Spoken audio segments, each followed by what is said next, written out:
Welcome. I'm Alex Huggins and I lead this wonderful charity, Faith in Later Life. I'm delighted today to be interviewing Frances Attwood, who has recently co-authored this wonderful book called Dementia, God and the Church, Journeying with Hope. And I'm hoping that we're going to find out a bit more about it, what sparked the idea to write it in the first place, and some more interesting things that we might discover about Frances and the book along the way. Frances, welcome. Thank you so much for taking the time to speak with us today. Can you tell us a bit more about yourself? We don't know much about you. Who are you and how is it that we're connected with you at Faith in Later Life? Well, it's lovely to be with you. So my background is musical. I was a music therapist for many years, and the last part of that was working with people with dementia. And so when COVID happened, it came to a really awful halt, and I was just kind of thrown, so disappointed not to be able to continue that work, and everything dried up for me. So then I was really sort of seeking a new direction. But by that point, I was already interested in people with dementia. And I felt that I wanted to become what they call an Anna chaplain, specifically ministering to older people. And I was already within my own church trying to champion the needs of older people, especially. So I embarked on a master's in applied theology and specifically looking at chaplaincy. But already I had this desire to write a dissertation about supporting people with dementia, and their family carers as much as them. So that's really kind of where I've come from, and kind of what sparked the beginning of the book, really. Mm, wonderful. So, what motivated you to write specifically about church support for families who are living with dementia? So when I was running community music groups, I had not very many couples, but I saw such need. They would only get to our group as a social opportunity. Everything else was sort of medical appointments and the absolute necessity. So I just became aware how isolated both the person with dementia and their family carer became. And also, I noticed even within the first few weeks that the carers would make a beeline for each other. Here's somebody who understands, and I don't need to explain how difficult this is. And there was that sort of sense of this is a safe space, but also one where we actually all relaxed and enjoyed it, as much as each other. So that was really special. Um, but I was thinking, that this is one afternoon a week for a couple of hours.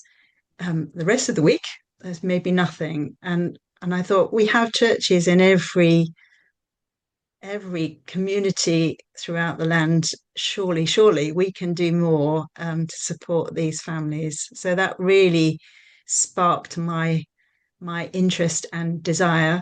And I suppose, in a sense, experience of being within a church myself, where it felt like, um, we don't know what to do when somebody presents with dementia. We're confused, we're embarrassed, we might even want to avoid that person because we don't know what to do.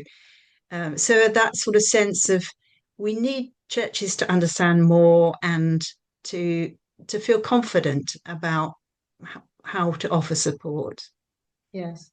Because this isn't just about whether or not somebody wants to start a dementia cafe or a singing group. It's actually we need to have that understanding on an ordinary Sunday, don't we? Or on an ordinary pastoral visit. This is something that we just need to be better informed about, whether we're going to focus in on dementia or not. It just has to become part of the ministry of the church. Yes, and increasingly we are going to have members of our churches who have dementia, or people, very many times people come to me and say, I know somebody who has dementia. How can I help them? Mm. So yes, there's a great need for a better understanding in general, and say a confidence really of what I can do, um, Mm. whether that's on a personal level or a sort of church organizational level. Yeah. Wonderful. So we're really glad at Faith in Later Life that a book like this has come about. It's not very fat, so it's good for busy church champions and church leaders to read. And it's very practical. It doesn't go sort of too deep, but it goes deep enough. And we're just really pleased that this has come about at such a time as this. I think there are a lot of families asking questions. More and more church leaders are coming to me asking questions. The key question that comes up again and again when I do a seminar at the end, the hand will go up and somebody will say, "What about dementia?" And that's a huge question, but quite right. What about dementia? So we're thrilled to bits that this book is now available to people. But tell me, Frances, how did the book come about? It's all very well having the inspiration, having a thought, doing some studies. How does it end up in print and with somebody else alongside you as well? It's quite a journey. So even when I started writing my dissertation, I said to my supervisor, I do not want this to collect dust sitting on a shelf. Really Mm. wanted it to make a difference.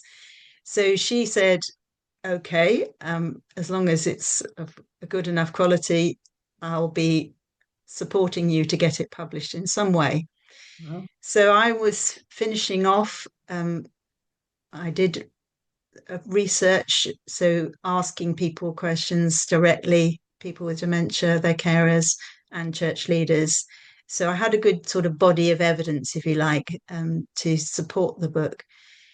At this point, the BRF were aware of somebody else, Wendy Gleadle, who was writing about dementia as well. And they said, I think it would work well if we put the book together as one. So Wendy's part is about the personal journey of faith with dementia and how that can continue despite cognitive changes. Um, and it really feels to me like it does fit very well together. So hers says the more personal side of it, and mine is how can the church offer that support? So it marries well, I think. yeah, Yes. a good double act. Brilliant. And then, so just to clarify, BRF is the Bible Reading Fellowship, Yes. just for anyone who Yes. doesn't recognize it for that. Yeah, Yes. wonderful. So then, and how long did that take then? How long did it take from the ideas and the connection with Wendy to now in July, I believe it was finally published and launched, ready for us all to read?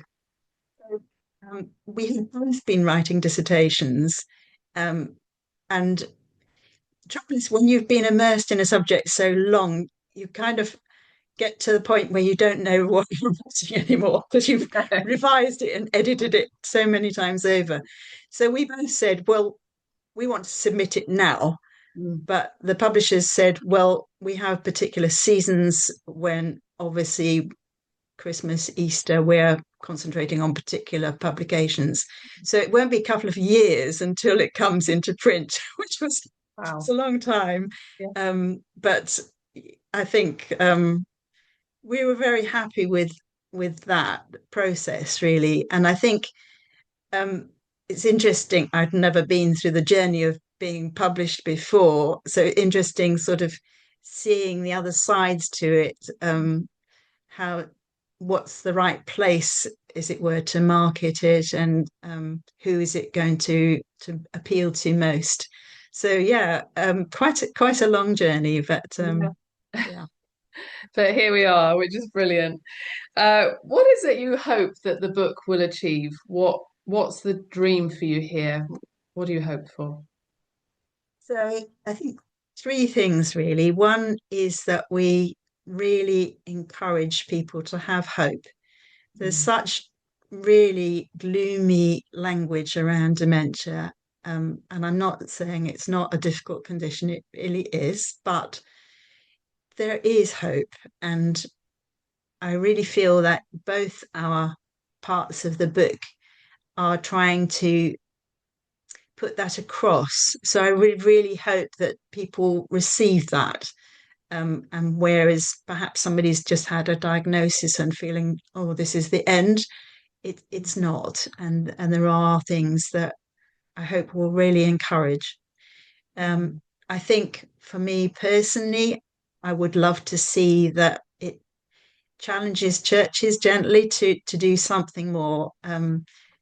My suggestions are very practical from my experience of working within a church that is offering a lot of support, um, and just sort of encouraging churches to think, well, I don't have to do everything, but there may be something we could do, or existing activities that we can just make a little bit more dementia friendly and help the church as a whole to a better understanding. And Mm. then I think really to challenge the stigma and the language around dementia, which is very negative. Most of the things you'd see in the media are the worst, and I've had people, talk to me personally about saying, it's like a sort of death before death, and Mm. very negative things. Plus, people are afraid to be having that label, and and what should they? It's Yeah, an illness, and nobody chooses to be ill. no. So I really want to challenge that stigma, and get us talking about dementia, and helping people to feel more comfortable to have a diagnosis. Yeah. Yeah. Wonderful. Who do you see reading this? We've talked about churches and church leaders, but is this a good book for people who are themselves living with dementia, or for their carers or family members? Who would you say um, would really value reading this book? It's primarily aimed at church leaders. It's interesting. We had some local book launches, and I was quite surprised how many just church members wanted to read it for themselves. Um, I think perhaps Wendy's section on supporting faith might be a real encouragement for carers, to think, yeah, there's something that can continue, and there's ways in which we can continue to support that faith journey. Um, I don't know whether people with dementia themselves would particularly want to read it, but I guess we see who chooses to buy the book really from Yeah, now on. yeah. We will watch with interest and see what some of the feedback will be. But I'm very hopeful that, yes, as you say, that the things that you hope for would actually happen. And it's got this subtitle, Journeying with Hope. And that's really what it's about, isn't it? Whether we as a church are journeying, whether as a carer we're journeying, or a family member, or the person living with dementia ourselves. It is to have that hope at the forefront of our minds. And yeah, I'm praying along with you that it will have this impact, and change the conversation around dementia, and as you say, the language. So thank you, Frances. So tell us, how can people get hold of it? How much does it cost? Where is it? Um, yeah, can we buy it in shops? Do we have to go online? Where can we get hold of it? So, easiest way is to go online to, let me get this right, brfresources.org.uk. Hmm. It costs 12.99 from them. Hmm. Um, Obviously, it has reached Christian bookshops, so you might be able to either find it already on a shelf, or go and order it from your local Christian Great. bookshops. Yeah. Great, wonderful. Well, we hope that lots of people will go ahead and find out more about the book, and also to order a copy. It'd be wonderful if every church leader in the country would order it, read it, and then pass it on to somebody else on their team, so that the whole church can be dementia informed. and ready to welcome people and minister to people living with dementia. Thank you so much for taking the time to be with us today, Frances. I really appreciate it. And it's always good to have a bit of an insight into the person and the reasons behind a book that we see on the shelf and hopefully on our own shelves soon. Thank you ever so much. And thank you for listening and watching this episode here today with us. If you are not yet connected with our Church Champions Network at Faith in Later Life, we would love you to come and have a look at our website at faithinlaterlife.org, where you'll find a whole host of resources to support you in your seniors ministry, including resources around the subject of dementia and including this one too. God bless. We'll see you soon.